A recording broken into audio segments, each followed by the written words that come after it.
Apakah syirik kecil termasuk syirik, maaf, apakah termasuk syirik mengatakan Allah punya anak? Ini bukan syirik, Pak, tapi syirik banget. Dengannya Allah kafirkan orang-orang Nasrani karena telah melakukan syirik besar yang luar biasa besar, bahwa Allah punya anak. Dan itulah yang dinafikan dengan lam yalid walam yulad.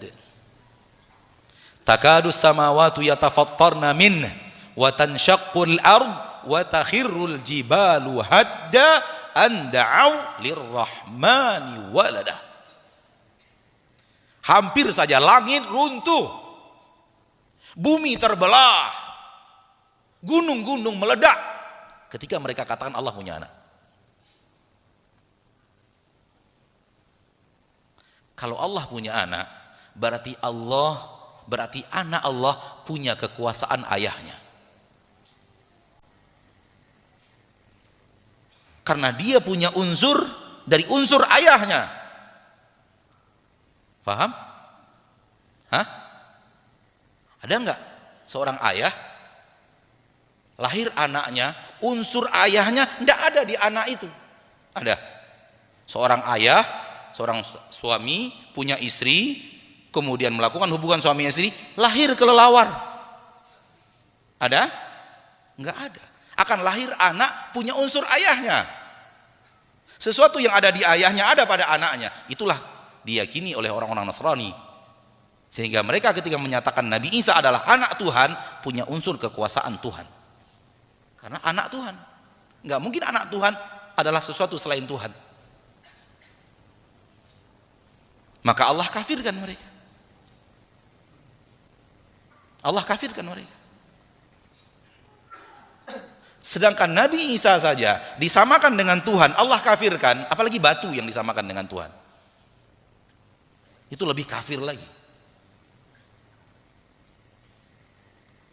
Nah, Nabi Isa manusia mulia, orang yang sangat dekat dengan Allah, namun tidak punya kekuasaan seperti kekuasaan Allah, tidak punya kemampuan seperti kemampuan Allah.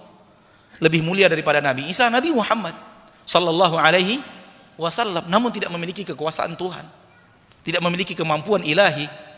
Dia hanya manusia yang Allah katakan, Allah suruh katakan Nabi Muhammad untuk mengungkapkannya, mengatakannya kepada manusia dan mengucapkannya, katakan saya manusia seperti kalian. Saya manusia seperti kalian. Itu bukan Tuhan. Kalau manusia seperti kita, berarti pendengaran Nabi, pendengaran manusia. Tak mungkin bagi seorang Nabi Muhammad, ada orang dari jarak 1000 meter memanggilnya, wahai Muhammad, lalu Nabi mendengarnya. Tak mungkin. Karena pendengaran Nabi, pendengaran manusia. Oleh karena itu, orang yang memanggil gurunya dari sini, dari Pekanbaru, guru yang dipanggil di Banten, syirik. Tuan guru, saya sekarang kewalahan rezeki, tolong doakan kepada Allah agar dilancarkan rezeki saya. Kalimat ini bisa menjadi syirik besar manakala diucapkan di Pekanbaru tanpa telepon, kemudian gurunya di Banten. Syirik besar. Kenapa? Dia sudah samakan pendengaran gurunya sama dengan pendengaran Tuhan. Paham? Karena Nabi Muhammad saja tidak punya pendengaran itu, semulia-mulia manusia. Kenapa? Karena pendengaran Nabi Muhammad, kata Allah, pendengaran makhluk, pendengaran manusia seperti kalian. Maka kalau dia yakini seperti itu, syirik. Ada lagi keyakinan, guru saya spesial. Apa itu? Kalau saya mau datang ke rumahnya, pasti dia sudah tahu saya mau datang ke rumahnya. Syirik besar. Ada itu di lisan kaum muslimin. Kenapa dia katakan begitu? Karena ketika dia datang ke tempat gurunya, gurunya sudah siapkan goreng-gorengan. Oh, berarti guru saya tahu saya datang. Padahal kebetulan gurunya beli gorengan. Tapi setan begitulah memoles. Wow, berarti guru Anda super luar biasa. Anda tadi jauh-jauh datang, belum lagi Anda kasih tahu kan sebelumnya? Enggak, guru Anda sudah tahu disiapkan goreng-gorengan. Lihat tipu daya iblis. Padahal secara bahasa kita kebetulan gurunya sedang siapkan goreng-gorengan, kita datang. Walaupun kalimat kebetulan secara syariat tidak kurang benar, tapi bahasa kita kebetulan. Semuanya diatur oleh Allah. Namun bahasa kita apa? Kebetulan. Kata Syekh Muhammad Nasir Albani, sama dengan suatu hari ada seorang murid datang kepada saya, "Syekh, saya mau bertanya sesuatu di dalam Al-Qur'an yang saya tidak mengerti." "Tentang apa?" kata Syekh. "Tentang sebuah ayat." Syekh mengatakan, "Apakah yang Anda maksud adalah fa'alamma atahuma salihan ja'ala lahu syuraka?" Apakah itu yang Anda inginkan?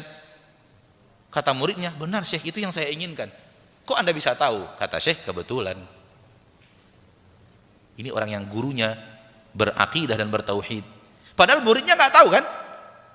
Belum memberitahu apa yang akan ditanya. Namun Syekh mendahului. "Apakah yang Anda maksud? Ayat yang Anda ingin Anda tanyakan adalah falamma atahuma salihan ja'ala lahu syuraka?" Iya, kata muridnya. Kalau muridnya tidak berakidah, keluar dia akan mengatakan, "Syekh, belum saya tanya, udah tahu apa yang mau saya tanya." Paham? Namun karena gurunya berakidah, muridnya berakidah, tak terjadi kesyirikan itu. Dan itu lebih dahsyat dibanding gorengan yang tadi.